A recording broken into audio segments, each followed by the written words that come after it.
কান ঝাড়াপালা হয়ে উঠতো, উন্নয়নের জোয়ার, সেগুলো থেকে নিশ্চয়ই রক্ষা পাওয়া গেছে। রক্ষা পেলে হবে কি, আমরা তো নতুন এক সংকটে পড়েছি।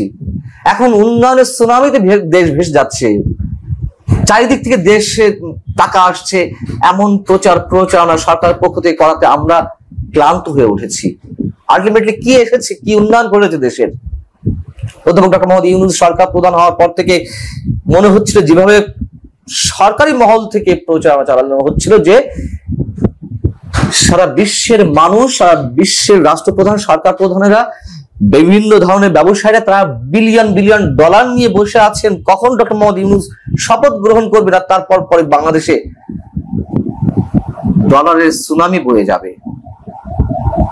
কথাগুলি এ কারণে বলছি যে ডক্টর মোহাম্মদ ইউনূসের মতন আর একজন ম্যাজিশিয়ান আমরা পেয়েছিলাম, বা এখনো আছেন তিনি, ম্যাজিশিয়ান আশিক বিন মাহমুদ চৌধুরী, বেসরকারি বিনিয়োগ উন্নয়ন কর্তৃপক্ষের চেয়ারম্যান, বিদেশ থেকে ডেকে নিয়ে এসে যাকে এই সংস্থাটির প্রধান করা হলো, এবং কয়েকদিনের মধ্যেই তাকে প্রতিমন্ত্রীর পদমর্যাদা দেওয়া হলো।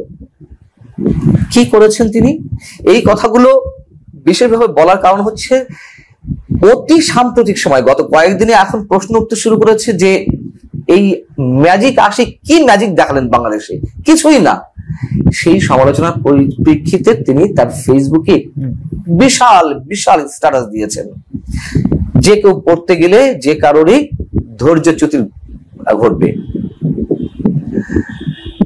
তার স্ট্যাটাসের অংশ বিশেষ পড়ব, খুবই মজার। আপনারাই মূল্যায়ন করবেন যে কি লিখেছেন, তিনি কি করেছেন।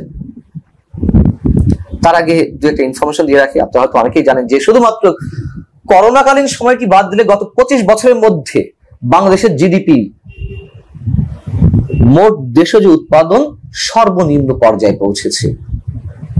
বেসরকারি বিনিয়োগ গত 10 বছরের মধ্যে, এক দশকের মধ্যে সর্বনিম্ন অবস্থায়, এবং বিনিয়োগ কমে যাওয়ায় বিভিন্ন সেক্টরে কর্মসংস্থানে ঘাটতি দেখা দিয়েছে, মানুষ বেকার হয়ে পড়ছে, দারিদ্রতা বাড়ছে। এগুলো আমার কথা নয়, এগুলো গবেষণা প্রতিষ্ঠানগুলোর কথা। আসুন আমরা আশিক বিন মাহমুদ চৌধুরী কি ম্যাজিকের বার্তা শুনিয়ে তিনি যে স্ট্যাটাসটি দিয়েছেন তার অংশ বিশেষ।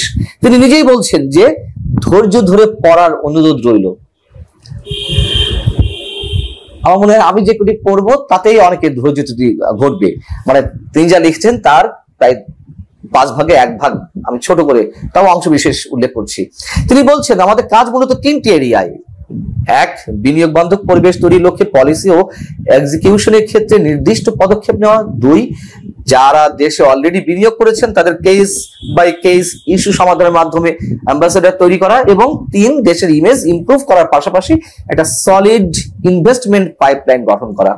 ভালো কথা, বিষয়গুলো তারা বেশ কনসাইজ করে এক জায়গায় নিয়ে এসেছে কি করতে হবে এগুলোর জন্য।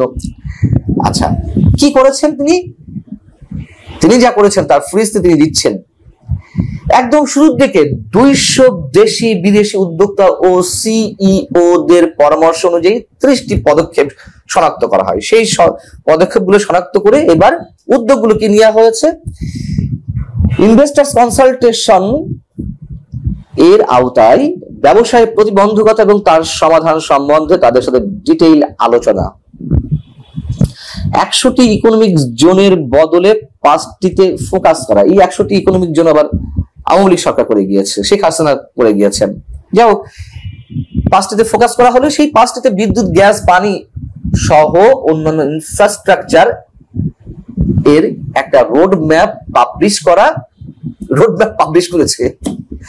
অব্যবহৃত জমিতে সোলার পার্ক করা, প্রতি মাসে আন্তঃমন্ত্রণালয় কোঅর্ডিনেশন মিটিং চালু করা, ব্যবসা পরিস্থিতি আলোচনা, গুরুত্বপূর্ণ বিনিয়োগকারীদের সমস্যা সমাধান করতে আলাদা একটা টিম গঠন করা,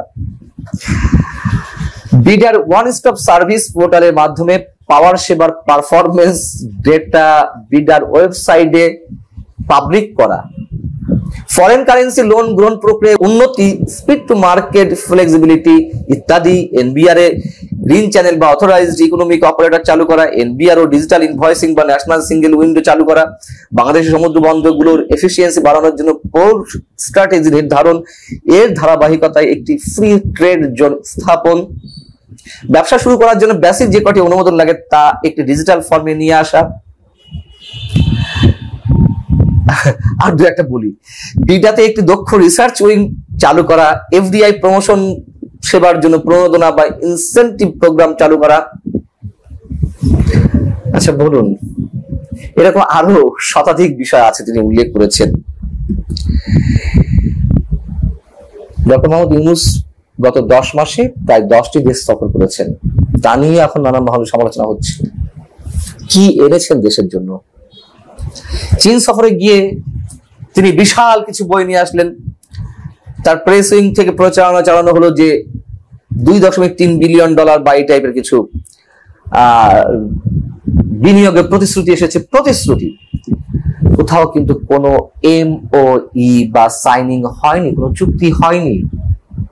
প্রতিশ্রুতির সাগরে আমরা ভেসে বেড়াচ্ছি।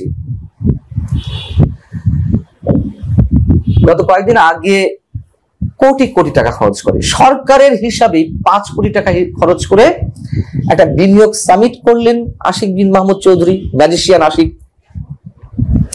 সে সম্বন্ধে তিনি নিজেই কি বলছেন তার মুখে শুনুন। স্ট্যাটাসে তিনি উল্লেখ করেছেন, সামিটে এসে ইমোশনাল হয়ে কেউ হুট করে 100 কোটি টাকার চেক লিখে ফেলে না, আমরাও জানি।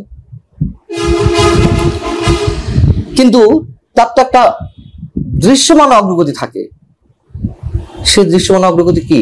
3000 কোটি টাকার বিনিয়োগের প্রস্তাব এসেছে। 3000 কোটি টাকা, 3000 কোটি টাকা একটা ইন্ডাস্ট্রিজ করতে এখন লাগে ব্যক্তিগত পর্যায়ে। তিনি বলছেন যারা এই ইন্ডাস্ট্রিতে কাজ করেন তারা জানেন। তারপরে সৌভাগ্যক্রমে, নিজে বলছেন সৌভাগ্যক্রমে 3টি একদম নতুন বিনিয়োগ অলরেডি কনফার্ম করেছে, একটি গার্মেন্টস, একটি এয়ারলাইন্স এবং একটি অ্যামিনিটি কিট ও একটি ঘড়ি ম্যানুফ্যাকচারার। সব মিলিয়ে 3000 কোটি টাকা।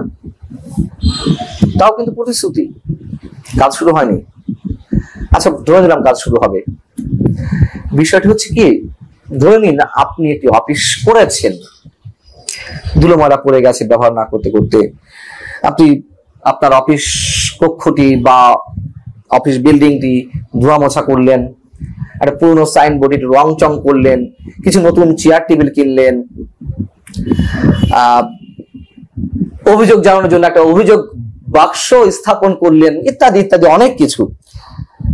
তাতে কি আপনার ব্যবসা দাঁড়িয়ে গেল? বিনিয়োগ আসবে বা আপনার ব্যবসা বাড়বে, কাস্টমার আসবে, তাই না?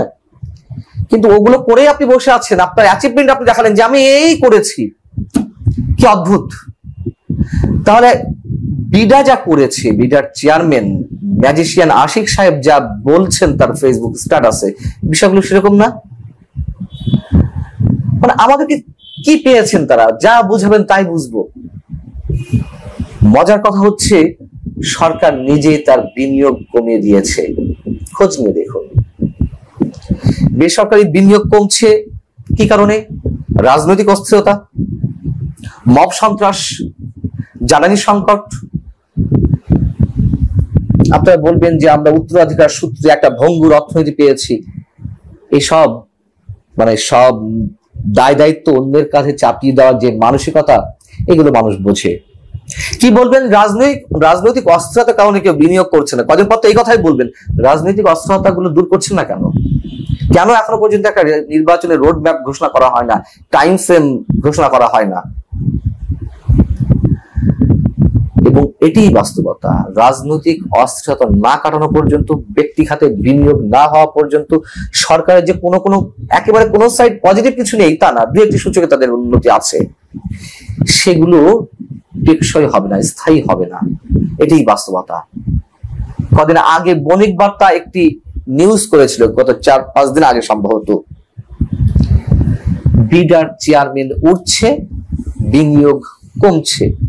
এটাই বাস্তবতা। বিডার চেয়ারম্যান উড়ে বেড়াচ্ছেন, তার নাম হয়ে গেছে ম্যাজিক আশিক। এবং এই জন্য তাকে আমরা দোষ দিই না। আমাদের যে বিভিন্ন গণমাধ্যম হাতে গোনা দু একটি ছাড়া, তাদের যে চাটুকারি, তার দালালি, যখনই যে সরকার আসে তাদের তাবেদারি করে, সেই তাবেদারি মানসিকতা থেকেই প্রত্যেককে এইভাবে ফুলে ফাঁপিয়ে দেখানো হচ্ছে এই সরকারের সময়ও অনেককে। ভালো থাকো সবাই। আল্লাহ